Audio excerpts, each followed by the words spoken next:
right, good afternoon, everybody. I will call the July Planning Commission meeting to order. I'm sorry, we're already into July. First item on the agenda, before we do that, I will introduce myself. Chairman Mayor Zach Fruwink. Fran Aaron, Commission Member. Dave Laspa, City Engineer, Commission Member. Tim Burkhauser, Commission Member. Todd Furkey, Commission Member and City Alderman.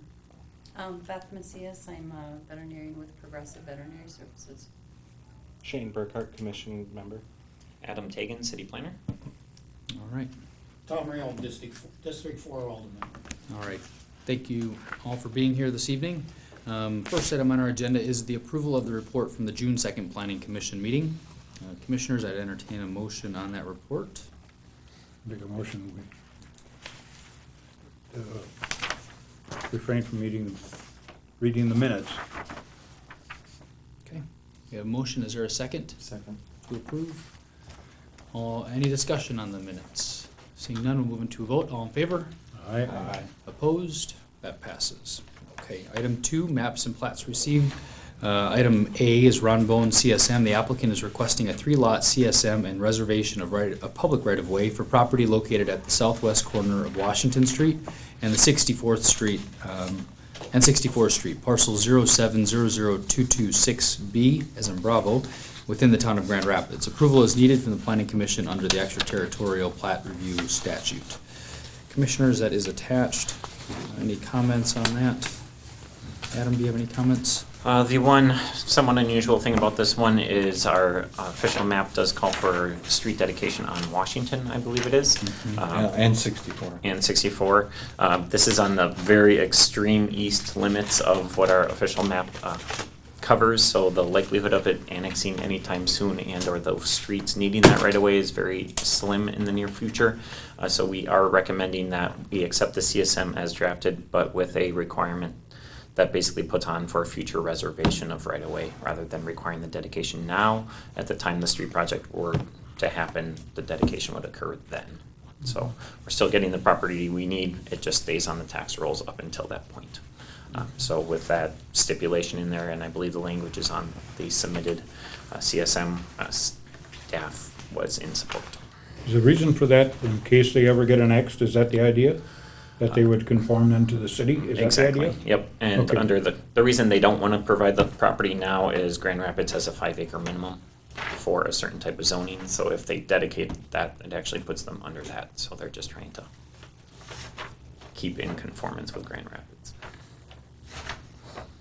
And we have water and sewer subbed out into the property, is that what I read? Not to this extent, no. The closest would be Mariani, which is a few hundred yards to the west. It's just right down the road. Yeah. Okay, But yeah, there's no water and sewer to this property. okay. Any other items for discussion? I'm Go ahead. kind of a simple person here. Mhm. Why are we doing anything with this if it's not in our jurisdiction? And State law basically requires a municipality, we have what's called extraterritorial jurisdiction with 1.5 miles from our boundaries. Okay. Any land subdivision that occurs within that technically needs our sign off before it can be recorded. So by state law, they have to submit it to our review. If it did not involve any right-of-way, then Dave Laspa, the city engineer, is authorized to just sign off on it as long as the city staff has no concerns. But since there is right-of-way involved, it has to go before the planning commission. Mhm. Okay. Any other questions or discussion? Seeing none, I'll entertain them. Actually, we can do them all at the same time, right? We've, in the past, I think, done them separately, but I don't know Okay. what it. I'd entertain a motion on that item. Motion to Move, approve. second? You have a motion and a second to approve the Ron Bone CSM. Moving to vote, all in favor? Aye. Opposed? That passes. Item B, Frank Sarabia, CSM. The applicant is requesting a 2-lot CSM and dedication of public right-of-way for property located on the northeast corner of Hale Street and West Riverview Expressway, which is parcel number 340258, which is also attached.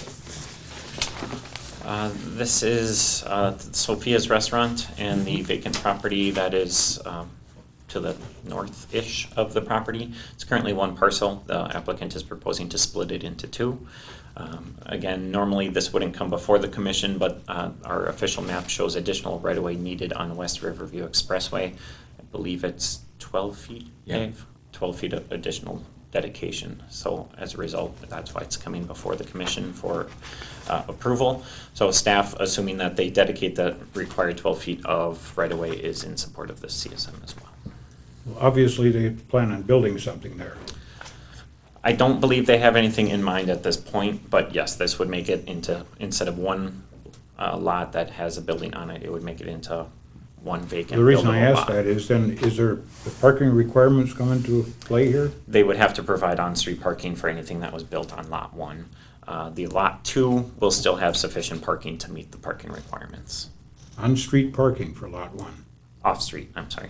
Yeah, Yeah. off-street, Yeah, so they would have to provide their own. But you don't know how many parking spots are necessary until a building is built, because the amount of parking required is based on the square footage of the building usually. Because it's really, I mean, it's not that big of a piece of property.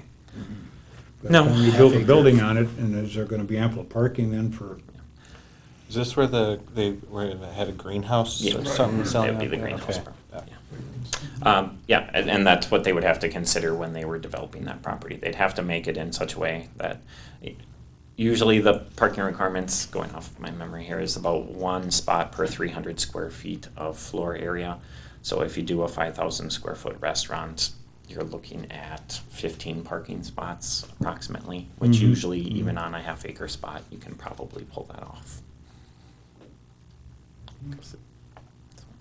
And unrelated but semi-related on the parking question, I think the city has requested a full parking plan from them of all the parcels. Now, the parcel has been or the initial mall footprint was parceled off over the years, so that came to the Board of Zoning Appeals not too long ago, and obviously very concerned about, as it continues to get parceled, you squeeze more and more parking into areas that don't really maybe fit parking, sort of criteria, so. and that's the next thing too, is that then take away enough parking from Sophie's, so they have ample parking. The surplus, just if it were just that parcel itself. Yeah, Sophia's has sufficient.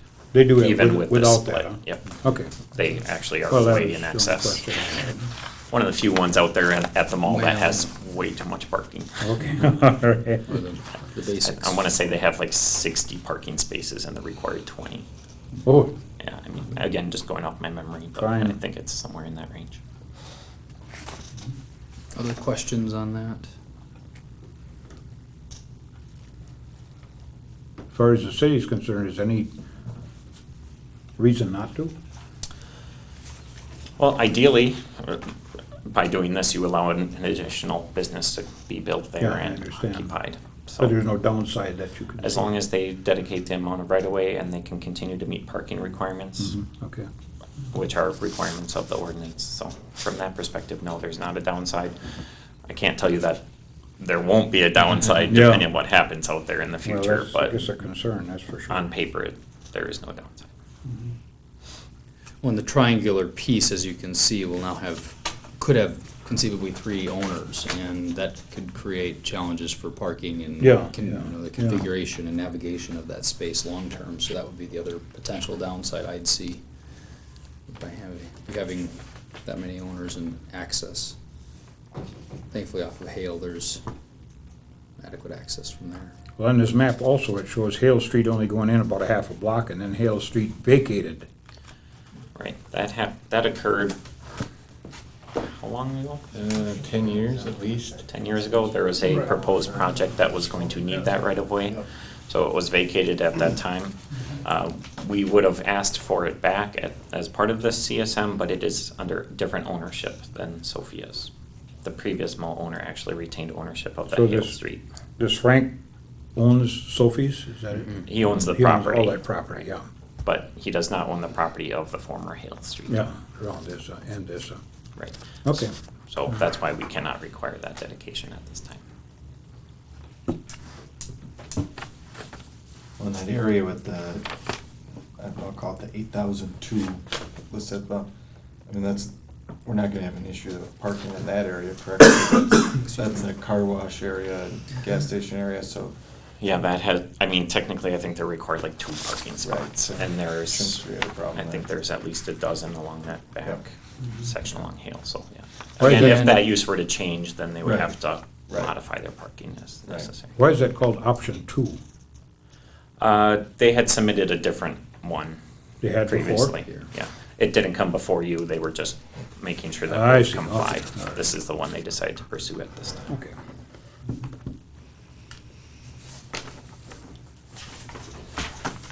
Any other questions, comments?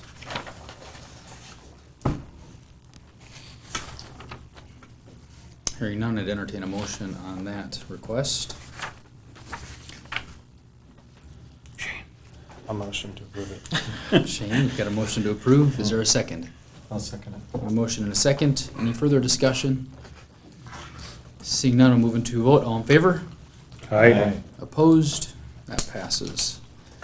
Item C, no other maps or plats received, Adam? Correct. Okay. Item 3, we'll move into a public hearing on Plan 140356, Progressive Ventures LLC. The applicant is requesting a change in zoning from R2, 1-family and 2-family residential district to B3, exclusive office district commercial. Subject property is located at 1211 Huntington Avenue, parcel 3412665. So with that, I'll open the public hearing. We've got the requester here this evening, if you want to maybe give us some information on that. I don't see anybody else in the room that wants to speak on it, so we can do it at this time if you'd like. I don't know, I just was asked to just be here. Okay. I'm not the owner, or, I'm just one of the veterinarians there, but, it sounds like there was a error in the original zoning, is that correct? If you want, I can give a history of the Yes. Yeah, property. if you maybe weren't to here, kick I'm sorry, things if off, you were yeah. looking to speak to it. Basically, back in the 70s, I believe, is when the previous dentist office, I believe is what it was, instead of rezoning at that time, the city chose to do a conditional use that was specific to a dental office on that property. They modified it one time, I believe, in the 90s as well. So as it sits now, the only uses allowed on that property are single-family, a 2-family, or a dentist office. Even though it's developed with a commercial building at this point. The applicants are basically looking to do a veterinary office, which is not permitted under the current zoning, so they're requesting B3, which is exclusive office. Within that, it basically allows personal and professional services and office uses. One of those listed uses is a veterinary office. So basically, that's obviously why they're trying to rezone it to that. If you look at the comprehensive plan for the area, it's what I consider another error of our comprehensive plan, because you have a block that is basically all either multifamily or commercial uses that is shown as being residential in the future, which to me doesn't make any sense. So I'm actually recommending against our plan and saying that the B3 district is appropriate. There are other B3 districts on this property, and the advantage of going with a B3 versus something like a B2 is that B3 is much more restrictive on what's allowed. Basically, again, only allows office or personal and professional services, whereas a B2 would allow anything from a Walmart to a drive-through restaurant to, pretty much anything you see on A Street would be allowed here. And in my opinion, that's not appropriate for this location. But office and personal and professional services, due to the history of this area, makes sense to me. So. Adam, if we're gonna make a change, why not go to the 2 right away, so that if the event it ever went from this to something else, I mean, why not? Well, I guess you could. In my opinion, I guess because there is some multifamily on this block and there is residential at least a block away, to me, you don't want that intense of a commercial use being potentially located there. You kind of want to go from the very intense on A Street and kind of, I guess, slowly go down to the less intense uses. That's generally how most cities try to develop. So that's why I guess I'm comfortable with the B3 versus the B2. Well, I have no objection to it, I'm just saying it, it's never gonna be residential, you know that, I mean. That's But the my B3 point, yeah. would at least get us there, and I think if you were to Yeah. ever see a B2 development there, it would be a much larger footprint than Probably, that one parcel, I think, in the block. more than likely. Yeah, right. So at least at that point, we would have a bit of oversight or something at that point when it comes to the city. Other questions, comments on, I guess we've got the public hearing open. Anyone wishing to speak in favor of the request? Anyone wishing to speak in favor? You want to be known as someone here in favor of the request this evening? Sure. All right, if you could just give Dave Dave, do you have her information? Yeah. already? Yeah. Okay, so you're good. Anybody else wishing to speak in favor, third and final time? All right, we'll move into opposition. Anyone wishing to speak in opposition to the request? First, second, and third time. No one here wishing to speak in opposition. We'll close the public hearing. Move into the action on Plan 140356, Progressive Ventures LLC. Commissioners, any discussion on that request? Further discussion, I should say. Well, I would say going to the B3 right away, I think is appropriate. Should we decide down the road, 5 years, 10 years down the road, that the B2 zoning would be more reflective of its intended use, then that can be brought up at that time. But as it is right now, I would recommend approval of the plan as wrote. We have a motion to approve. Is there a second? I'll second that. Motion and a second. Any other discussion? Seeing and hearing none, move into a vote. All in favor? Aye. Opposed? That passes. Takes us to our last agenda item today. I think before we move there, we've got a couple of new commissioners now assembled since the last round, and obviously a new council appointment to the commission. I'm curious to know thoughts for other agenda items as we move forward. So if you've got things outside of the room, if you have anything, send it my way or send it Adam's way for consideration, things related to the comprehensive plan. I guess, one of the other ones might be the waterfront plan, if we want to get that distributed to the new commissioners if they don't already have access to it. Might be another one. Are there other items that you want to share? Just some upcoming things to keep in the back of your mind. The city council has put aside a fairly substantial amount of money for a zoning ordinance rewrite. So that will be something that hopefully we'll be able to get out for proposal in probably this fall. That would, it's envisioned to basically be to take our current zoning ordinance and throw it out completely and start from scratch. So you would start with a whole brand new ordinance. Accompanied with that, you would adopt a new zoning map, which would go through and basically, because you are going to most likely end up with different zoning categories, so you want your map to reflect what's in the ordinance. So that would be a very large undertaking. Generally speaking, something like that probably takes minimum 18 months to accomplish, and the Plan Commission is usually designated as the board that will drive that. So the public hearings and the recommendations on different things would come through this group. So that will be an ongoing project that will be outside of kind of your normal things.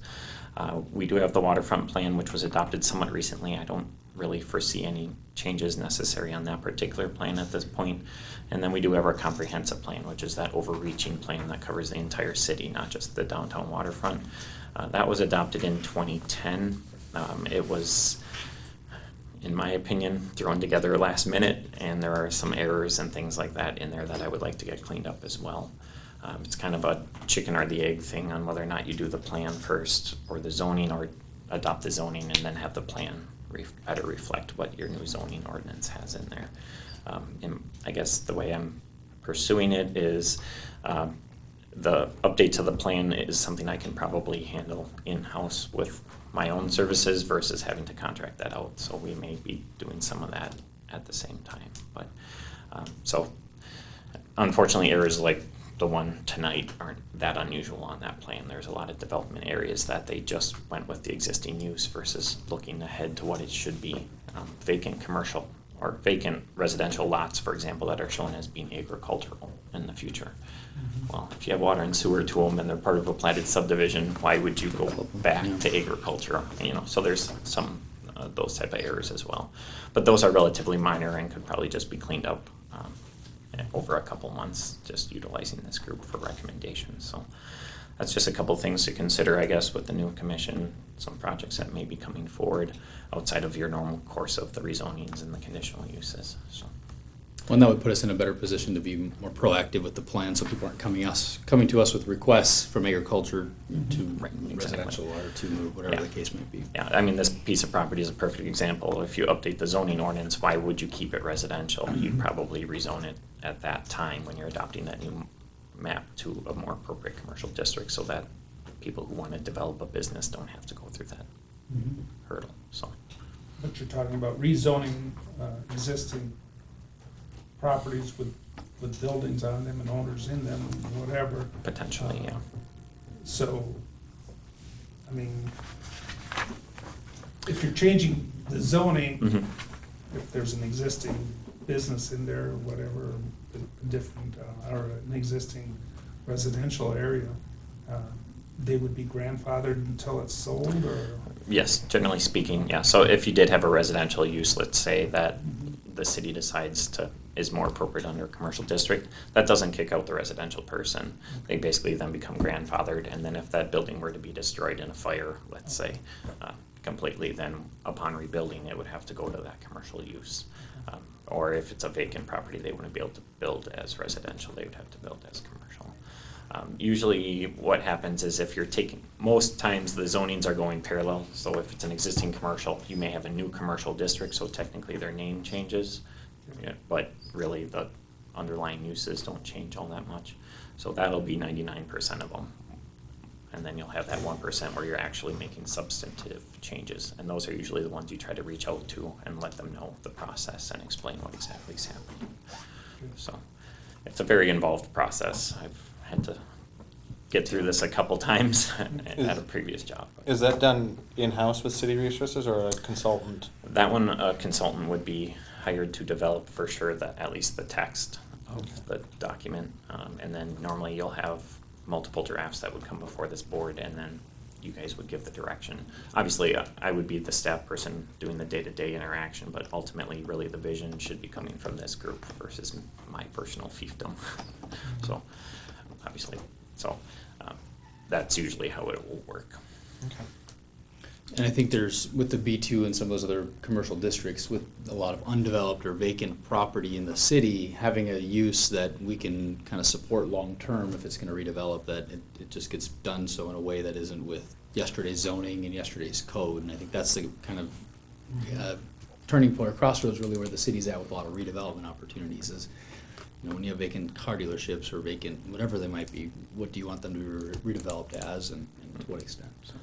Right, yeah, there's a lot more that you can do with zoning than our city does. It's just a matter of how much you want to do. Do you want to have landscape requirements, for example? Do you want to have design standards for buildings requiring a certain level of quality versus a metal pole barn, for example, on 8th Street, those type of things? You can have those discussions on, and that's really, again, up to this group to determine how far you want to push the envelope. Or do you do very bare bones zoning, which basically just deals with uses and setbacks, which is kind of what our current code is. So there's a whole gamut of options that will be presented to you. Okay, so anything else beyond those kind of project pieces, bring them forth and we can have a conversation and maybe get them on the agenda and have them as part of our regular meeting coming in the future. Yeah. Okay, and with that, I entertain a motion to adjourn. Oh. We have a motion and a second, all in favor? Aye. Opposed, stand adjourned. Thank you all, hope you had a good 4th.